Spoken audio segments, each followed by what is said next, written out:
अस्सलामुअलैकुम, नमस्ते, सत श्री अकाल। कैसे हैं आप लोग? उम्मीद करती हूँ ठीक होंगे, खुश होंगे। मैं हूँ हज़ीका अली और मेरे साथ हैं तारिक नियाजी। अस्सलामुअलैकुम, नमस्ते, सत श्री अकाल। उम्मीद करता हूँ ठीक होंगे, खुश होंगे। दोस्तों जहाँ रहें खुश रहें, माँ बाप का ख्याल करें, क्योंकि माँ बाप में तो सभी कुछ है। आज की हमारी वीडियो है किन के लिए था ये? आज की हमारी वीडियो माँ बाप की। आज की हमारी वीडियो है बहुत ही लेटेस्ट। स्टार्ट करते हैं अपनी वीडियो को। Let's start. इस वीडियो का टाइटल है Delhi Mumbai expressway happy Diwali RS life. Okay, so start करते हैं।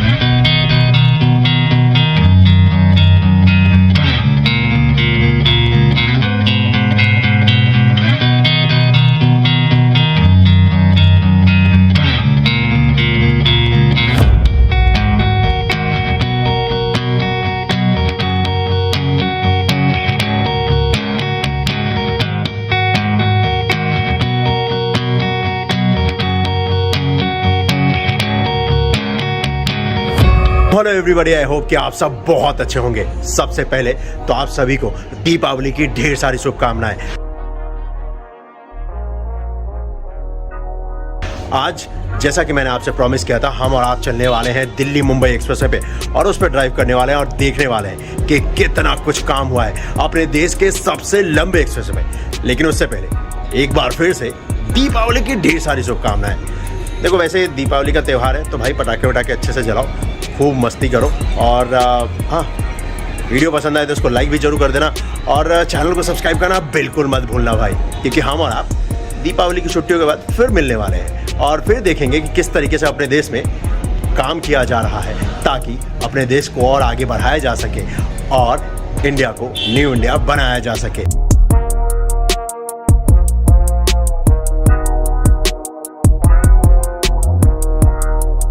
जब मैंने आखिरी बार आपको अपडेट दिया था तो मैंने आपसे कहा था कि मैं आपको दिवाली से पहले इस दिल्ली मुंबई एक्सप्रेसवे पे एक बार फिर लेकर आऊंगा और दिखाऊंगा कि दिल्ली मुंबई एक्सप्रेसवे जिस जगह से हरियाणा में स्टार्ट हो रहा है वहां से लेकर जहां पर केम्प एक्सप्रेसवे है, जिस जगह पर इस दिल्ली मुंबई एक्सप्रेसवे का one of the biggest interchange बनाया जा रहा है, वहां तक कितना कुछ काम हुआ है। तो आज हम और आप इसी पे ड्राइव करने वाले हैं। वैसे जिस जगह पर ये इंटरचेंज बनाया गया है, इस जगह पर अगर आप कुछ साल पहले आते तो यहाँ पर कुछ भी नहीं था, लेकिन आज अगर आप देखोगे बहुत सारे बिल्डर्स अब आपको यहाँ पर दिख भी जाते हैं और मोस्टली बिल्डर्स ने अभी यहाँ पर पता है क्या लगा रखा है? Tag sold out. जी, प्रॉपर्टी की डिमांड यहाँ पर बहुत ज़्यादा बढ़ गई है। रिपोर्ट के मुताबिक अगर आप यहाँ पर ज़मीन खरीदते हैं आज के दिन में 100 गज, जो कि यहाँ पर गज बोलते हैं NCR में, तो 100 गज अगर आप खरीदते हैं तो इस जगह पर अभी उसका रेट है 80 लाख से लेकर 1 करोड़ तक का। जी,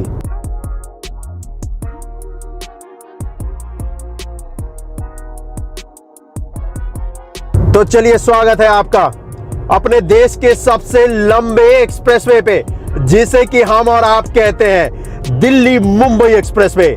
और इस एक्सप्रेसवे पे सबसे पहले हम और आप क्या करने वाले हैं? ड्राइव करने वाले हैं और उसके बाद हम और आप इसका काम भी देखेंगे।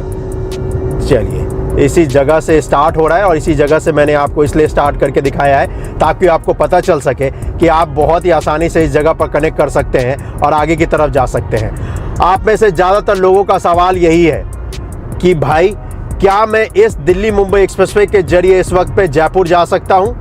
इसका जवाब आपको इसी वीडियो में मिल जाएगा। और आपका सवाल ये भी होता है कि भाई, क्या मैं इस दिल्ली मुंबई एक्सप्रेसवे के जरिए मुंबई तक जा सकता हूं? उसका भी जवाब मैं आपको इसी वीडियो में दूंगा, इसलिए इस वीडियो को आखिर तक देखिएगा। लेकिन उससे पहले जरा ड्राइव कर लीजिए इस पे 120 किलोमीटर प्रति घंटे की रफ्तार से। तो चलिए चलते हैं।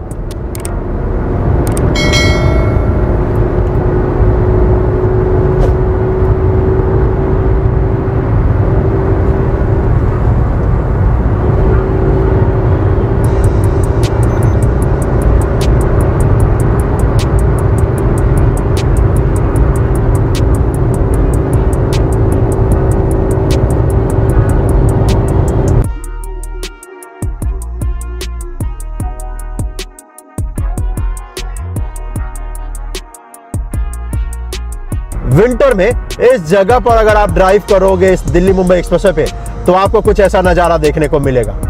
ये देखिए,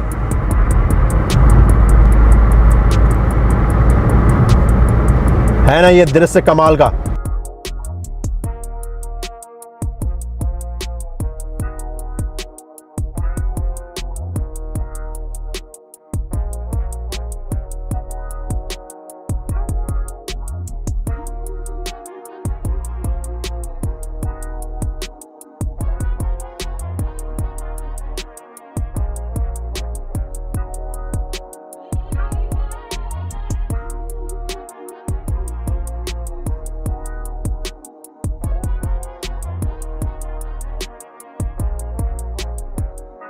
ईस्ट साइड आपको 4 लेन मिलेगा, यानी कि टोटल 8 लेन का इस वक्त पे बनाया गया है। भविष्य में इसे 12 लेन तक का किया जा सकता है और उससे भी आगे इसको 20 लेन तक का भी किया जा सकता है। इतना सारा लैंड यहाँ पर NHAI ने एक्वायर कर लिया है जी। लेकिन फिलहाल अगर आप देखेंगे तो यहाँ पर ये जो 4 लेन ईस्ट साइड है, तो इसमें जो राइट हैंड वाला लेन है वो है ओवरटेक करने के लिए।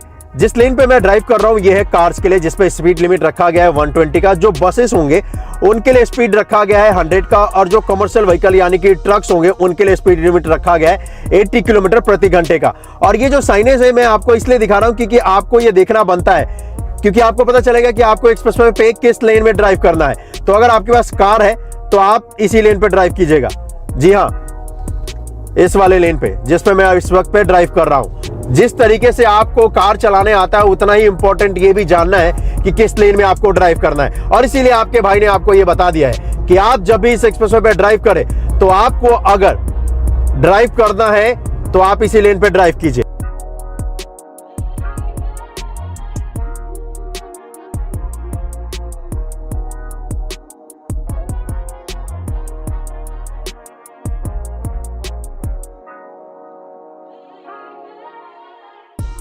अगर आप आते हैं इस जगह पर इस दिल्ली मुंबई एक्सप्रेसवे पे, तो यहाँ पर ये जो पार्ट है एलिवेटेड ये बनकर तैयार हो चुका है। इसका अपडेट मैंने आपको पिछली बार दे दिया था कि किस तरीके से इस एलिवेटेड हिस्से पे काम किया जा रहा है। और इनफैक्ट अगर आप देखेंगे तो ये हिस्सा तो बनकर तैयार हो चुका है, लेकिन इस जगह पर अगर आप आने वाले 1-2 दिनों में अगर आप यूज करोगे इस जगह पर, तो हो सकता है इस एलिवेटेड पार्ट को आपको इस्तेमाल करने का मौका ना दिया जाए, क्योंकि अभी भी कई जगहों पे इस पे कंस्ट्रक्शन चल रहा है। लेकिन यही अगर आप नवंबर से आते हैं इस जगह पर, और या फिर अगर आपका ट्रेवल प्लान नवंबर का है, तो फिर आपको इस एलिवेटेड पार्ट को यूज करने दिया जाएगा, क्योंकि उस वक्त तक ये जो एलिवेटेड पार्ट है वो पूरी तरीके से बनकर तैयार हो जाएगा। और मैं इस वक्त पे इस पे ड्राइव इसलिए कर रहा हूँ, आप सोचोगे कि भाई आप क्यों ड्राइव कर रहे हो अगर आप बोल रहे हो कि ये रास्ता बंद है। तो मैं इसलिए ड्राइव कर रहा हूँ ताकि आपको बता सकूं कि वाकई में ये बंद है भाई जी, ताकि ऐसा ना हो कि आप इसके ऊपर कनेक्ट कर लो और फिर आपको यू टर्न लेके वापस जाना पड़े।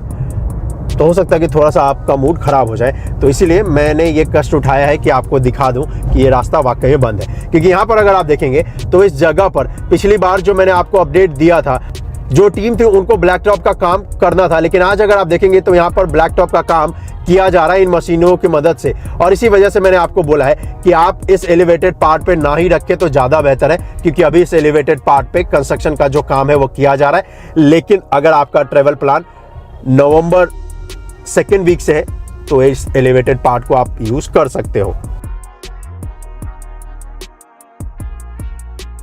ये अभी पूरी तरीके से बंद है। अब मुझे वापस यू टर्न लेकर और नीचे से जाना पड़ेगा।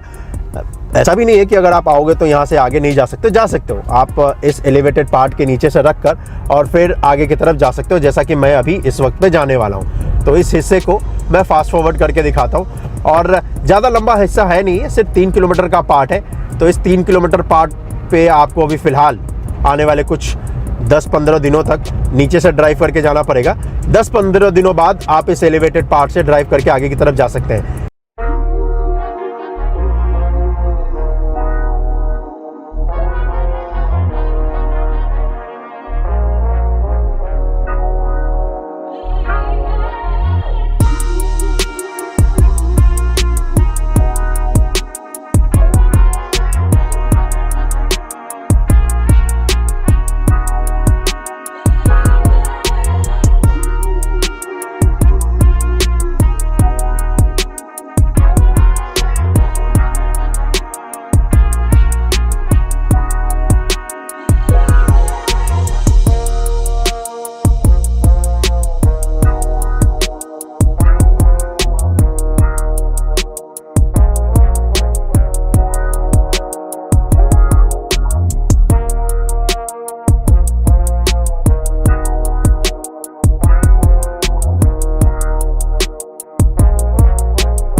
छोटी सी झलक है कि किस तरीके से यहाँ पर नज़ारा होगा जब यहाँ से इंडियन रेलवे की जो ट्रेन है वो गुजरेगी। जी हाँ, क्योंकि इस जगह पर देखेंगे तो L&T जो काम कर रही है इस वक्त पे ट्रैक डालने का, उनकी मशीनरी आपको दिख जाएगी। और वो इस जगह पर NHAI की ये जो लाइन है ना, जहाँ पर ये ब्रिज बनाया गया है, इसको क्रॉस कर रहा है। देखिए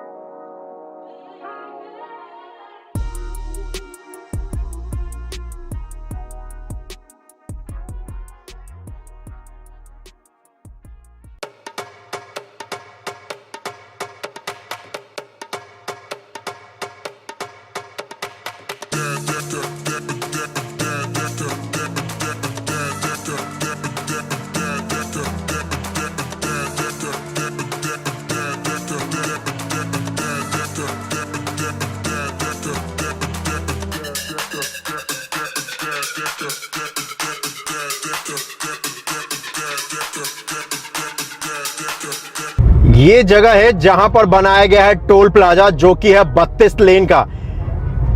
ईस्ट साइड आपको 16 लेन मिलेंगे और टोल प्लाजा पे पेंट करने का काम कर दिया जा चुका है। लास्ट अपडेट जब दिया था तो उस वक्त पे पेंट का काम किया जाना था, लेकिन आज अगर आप देखेंगे तो पेंट का काम यहां पर कंप्लीट कर लिया जा चुका है। और इस टोल प्लाजा के बगल में जो वे साइड एमिनिटीज बनाई जा रही है, ये जहां पर आपको वॉशरूम से लेकर होटल मोटेल से लेकर हॉस्पिटल तक की फैसिलिटी मिलेगी, उसका स्ट्रक्चर भी बनकर तैयार है और उस पर पेंट करने का जो काम है वो कर दिया जा चुका है। ये बड़ी वाली जो बिल्डिंग दिख रही है ये एडमिनिस्ट्रेशन बिल्डिंग होने वाली है, यानी कि NHAI का। और उसके बाद जो आप देख रहे हो वो होने वाला है जहां पर आपको और हमें फूड कोर्ट ये सब मिलेगा। जी चलिए और भी आगे लिए चलता हूं आपको, क्योंकि यहां से KMP एक्सप्रेसवे तक हमें जाना है।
तो अच्छी बात यह है कि इस जगह पर एलिवेटेड पार्ट जो बनाया जाना था वो बनकर तैयार हो चुका है। और इस पॉइंट पे यहाँ पर अगर आप देखोगे तो ये जो अर्थवर्क का काम है और ये जो एलिवेटेड हिस्सा है, इन दोनों को आपस में कनेक्ट करने का काम किया जा रहा है। जी हाँ, और वही इस वक्त पे टीम कर रही है।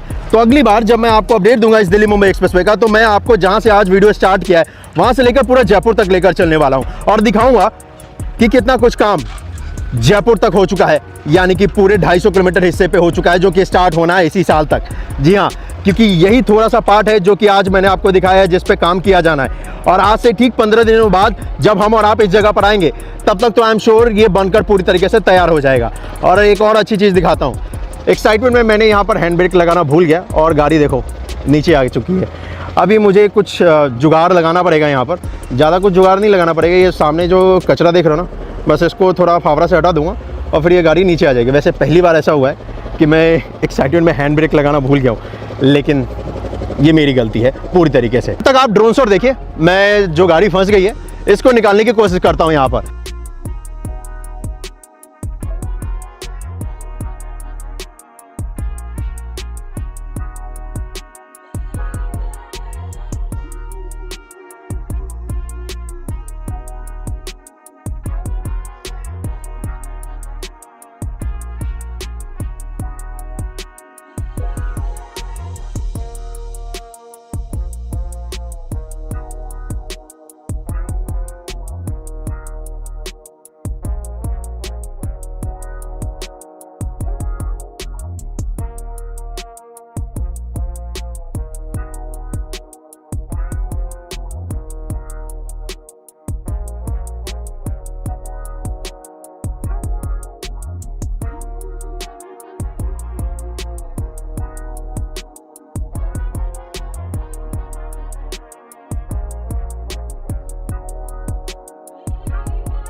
अच्छी बात यह है कि फाइनली गाड़ी बाहर निकल चुका है और अब मैं यहाँ से आगे की तरफ जा सकता हूँ, मतलब वापस घर को जा सकता हूँ। जी हाँ, कैसा लगा आपको ये वीडियो आप मुझे कमेंट करके जरूर बताइएगा और इस वीडियो को ज़्यादा से ज़्यादा शेयर कर दीजिएगा।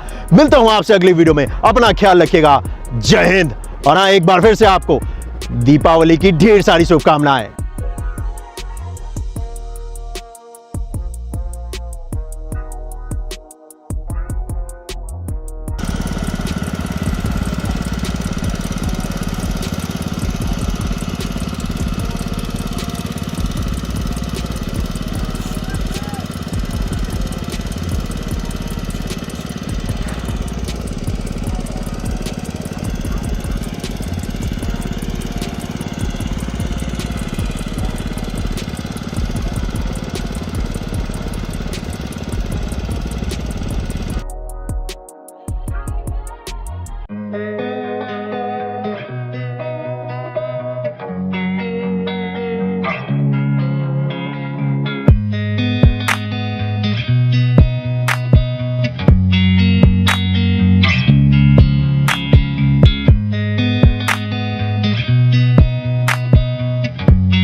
जनाब बहुत अच्छा लगा। अच्छा, इस मरतबा और ज़्यादा खूबसूरत लग रहा था, ग्रीनरी और ज़्यादा बढ़ गई थी, मौसम भी एक बहार वाला, सर्दी वाला, फूल खिले हुए थे। इन्होंने पहले भी हमें काफ़ी लंबा सफ़र कराया था, लेकिन उस टाइम पर आपने नोट किया था बहुत ज़्यादा वो कच्चे से निकलते थे, फिर रोड चढ़ते थे, फिर कच्चे से निकलते थे, फिर रोड चढ़ते थे। कुछ पक्का है। इस मरतबा एक इंटरचेंज के अलावा जहाँ पे थोड़ा सा मसला था, इसके अलावा तकरीबन इन्होंने रोड पर ही सफ़र किया 120 किलोमीटर। अच्छा, बड़ा खूबसूरत तरीके से, बड़े डिटेल से, बड़े तहम्मुल से डिटेल वीडियो होती है, जिससे मैं कहता हूँ अगर इंसान ना भी जाए, दिल्ली मुंबई एक्सप्रेसवे का सफ़र ना भी करे, तो तकरीबन उससे आइडिया हो जाता है कि यार क्या हो गया है, कहाँ तक हो गया है, क्या कंडीशन है, कितना बाकी है। और ये तक भी बता दिया कि अगले अगर 15 से 20 दिन बाद जाएंगे तो आपको ये रेडी मिलेगा, आपको इस पे सफ़र कर सकते हो। ये एक कमाल की बात है। और दूसरी चीज़ ये है कि साइडों की खूबसूरती, ग्रीनरी एक अपनी जगह पे, और गाड़ी का जो मसला हुआ था इनके साथ वो थोड़ा सा इंटरेस्टिंग हो गया कि एक तरह से इतना रियल व्लॉग, इतनी एक एक चीज़ कि जहाँ पर जो गलती हुई है, गाड़ी को ब्रेक नहीं मारा हुआ था उन्होंने, गाड़ी को रोका हुआ नहीं था, तो उस वजह से वो खुद ही खुद थोड़ा सा कच्चे में जाके खड़ी इन्होंने नहीं की होगी, थोड़ी सी स्लोप होगा वो जगह, थोड़ा सा ढलान होगा तो वो गाड़ी खुद ही चल के वहाँ पे फंसी हुई थी। तो ओवरऑल मैं ये कहूँगा बहुत अच्छा लगा, और हिंदुस्तान का सबसे बड़ा एक्सप्रेसवे, सबसे बड़ा, अच्छा, ये जहाँ पर 24 घंटे का सफ़र था मेरे ख्याल में अब 12 घंटे से भी कम है ना। अच्छा, मैं एक चीज़ बार बार याद आती है इस दिल्ली मुंबई एक्सप्रेसवे को देखकर, नितिन जी का ड्रीम प्रोजेक्ट था, और बेशक मेरा भी ड्रीम प्रोजेक्ट था, क्योंकि वाकई बहुत एक, ये कहते हैं ना इम्पॉसिबल, मैं वाकई कहूँगी इम्पॉसिबल के करीब करीब चीज़ थी कि एक सिटी दिल्ली और मुंबई दूसरा सिटी, और बीच में इतना बड़ा डिस्टेंस था, इतना लंबा तवील सफ़र जिसे हम कहें, वो था कि लोगों को पूरा पूरा दिन, पूरी पूरी रात लग जाया करती थी सफ़र करते करते। अच्छा, अब आप थोड़ा सा सोचिए उन लोगों पे क्या गुजरती होगी ट्रैवल करते करते। 24 घंटे कम होते हैं ट्रैवल के लिए, बिल्कुल। अब उसको देखते हुए, उसको मद्देनजर रखते हुए, फिर फ्यूल इतना ज़्यादा लगता था, फिर पॉल्यूशन इतना ज़्यादा होता था, असल चीज़ ये है, खुद भी उसका टाइम भी इतना वेस्ट होता था, कीमती होता है टाइम भी, ठीक है ना। अपनी डेस्टिनी तक पहुँचते पहुँचते वो खुद थका हारा हो जाता था बेचारा, क्या हालत होती होगी, मैं शायद अनुमान भी नहीं लगा पा रही, क्योंकि इतना लंबा कभी सफ़र मैंने भी नहीं किया। तो ये बहुत बड़ा गिफ्ट रहा। दूसरी बात, ये दिवाली के उत्सव पर ये वाला जो एक पार्ट है ये खोल दिया गया है, और जो एलिवेटेड पार्ट था उसमें उन्होंने बताया कि ये नवंबर यानी कि 2nd वीक ऑफ नवंबर उसके बाद अगर आप आते हो या उसमें आते हो तो उसके बाद आपको ये ओपन मिलेगा यूज़ होता हुआ ये भी उससे- डिटेल बता दीजिए। उससे पहले नहीं। अच्छा, मुझे एक चीज़ और भी बहुत रियल लगी, मुझे ऐसा लगा वो एलिवेटेड पार्ट में भी ये चले गए थे, इनको शायद नहीं थी नॉलेज, लेकिन इन्होंने वीडियो में ये कहा कि मैं इसलिए आपको रिकॉर्ड करके दिखा रहा हूँ ताकि आप लोगों को ऐसा ना लगे कि खुला हुआ है और आप लोग चले जाओ। तो मुझे ऐसा लग रहा है वो भी बड़ा रियल था कि गए, फिर उन्होंने बाकायदा यू टर्न लिया और फिर वापस आया, फिर नीचे गए, फिर देखा सामने, फिर बंद था, फिर घूमे, फिर यहाँ वहाँ से। मैं हैरान, एक चीज़ पे और हैरान हो गई, इतना लंबा सफ़र किया, बेलचा उठा के मट्टी हटाई, सब करा, बड़े फ्रेश दिख रहे, उसके बावजूद भी बड़े फ्रेश दिख रहे। यानी कि एक होता है डस्ट लग जाती है, बंदे का मुंह ख़राब हो जाता है, हाथ पाँव ख़राब हो जाते हैं। मैं हैरान हूँ, इतनी सफाई का कैसे ख्याल रख लिया इन्होंने, बिल्कुल ऐसा बड़ी ही है। बात है। अच्छा, दूसरी चीज़ और भी जो मैं वीडियो के दौरान भी आपको कह रही थी कि जो भी गाँव वाला एरिया था, जो भी कच्चा एरिया था जहाँ पे काम अभी चल भी रहा है, बड़ा साफ़ सुथरा हो रहा है। यानी कि ज़रा भी कचरा, ज़रा पे ऐसा होता है ना, गटर वगैरह की, सीवरेज वगैरह की लाइंस वगैरह उभर रही होती हैं अक्सर हमारे एरिया में, ये चीज़ बड़ा ये इशू है। आज एक अंकल मुझे कह भी रहे थे कि कचरा खाना और दूसरा सीवरेज का ये जो बदतरीन निज़ाम सिर्फ आपको कराची में देखने को मिलेगा। ज़्यादा आप है कराची कराची। से बाहर चले जाओगे ना आपको कचरा कुंडी दिखती है और ना आपको ये पानी जगह जगह जमा हुआ दिख रहा है। तो मैं ये चीज़ बड़ी नोटिस कर रही थी कि मुझे कहीं दिख जाए कि कहीं पानी गटर या पानी या फिर कहीं पे कचरा वगैरह दिख जाए, लेकिन वाकई सही कह रहे थे वो। और मुझे रियलाइज़ होता है इंडिया को देखकर कि पाकिस्तान तो शायद कुछ भी नहीं जितनी सफाई इंडिया में। नहीं, बाकी अवेयरनेस है, सफाई है, बहुत ज़्यादा और सबसे अच्छी चीज़ शहरों के अलावा हमने एक दो गांव नहीं देखे थे जहाँ पे कच्चे सफाई इलाके हैं, के हाँ। इतना ख़ास इंतजाम वो पत्ते- दुनिया का पहला गाँव दुनिया बन का गया पहला है। गांव साफ़ सुथरा, पत्ते भी अगर झड़ रहे हैं तो वो भी सब अपने घरों में और बाकायदा पूरा गांव सड़क पे निकल के सफाई करता है। सफाई कर रहे, टाइम टेबल है उनका, शेड्यूल है। बहुत बड़ी बात आपको, तो एक बहुत अच्छा लगा और बहुत जल्दी सबको खुशखबरी मिलने वाली है जब कंप्लीट हो जाएगा। और बहुत सारे दिल्ली और मुंबई में रहने वाले लोगों का बहुत बड़ा फ़ायदा होगा। एक बहुत बड़े दोनों सिटी जो है इंडिया के सबसे ज़्यादा, मैं कहूँगा मोस्ट फेमस सिटी है दिल्ली और अच्छा, मुंबई। ये सोना और गुड़गांव ये दो रास्ते में जगह, हाँ। हरियाणा पंजाब से गुजरना इन्होंने, तो इससे एक पहले भी हमने एक ब्लॉग देखा था जिसमें हरियाणा के हवाले से उन्होंने दिखाया था कि वो वाला जो एरिया है, वो वाला जो पार्ट है, वो जो कंप्लीट हो गया है इस एक्सप्रेस का। अच्छा, यहाँ पे ये इतनी डिटेल देते थे बंदे को कि कहाँ जाना चाहिए, कहाँ नहीं जाना चाहिए, कौन सा पार्ट हो गया है, कौन सा पार्ट कब बनेगा। ये बड़ा, ये हम तो चले पाकिस्तान में बैठे हैं, हमारे लिए फिर भी इतना बेनिफिशियल नहीं है, हम तो जस्ट रिएक्शन के लिए देख लेते हैं वीडियो। लेकिन मैं वीडियो देखने के बाद सोचती हूँ कि लेकिन जो वहाँ के लोग हैं, लेकिन हमें उनको सीखने को कितनी- मिलता है। हाँ, उनको कितनी नॉलेज मिलती होगी कि अगर गलत ट्रैक ले ले इंसान, कितनी ख्वारी हो जाती है, कितना दिमाग खराब हो जाता है, मूड खराब हो जाता है। लेकिन पहले से अगर इंसान वीडियो देख ले डिटेल वाली, तो वो कभी गलत नहीं जाए। और इस वक्त एक्यूरेट पोजीशन क्या है वो पता चल जाता है कि क्या कंडीशन है, कहाँ तक हो गया, कहाँ तक नहीं हुआ, तो बहुत इसके बेनिफिट्स होते हैं। बहुत। तो बहुत अच्छा लगा, दोबारा किसी और के साथ से मुलाकात होगी, जब तक के लिए अल्लाह अल्लाह हाफ़िज़। हाफ़िज़।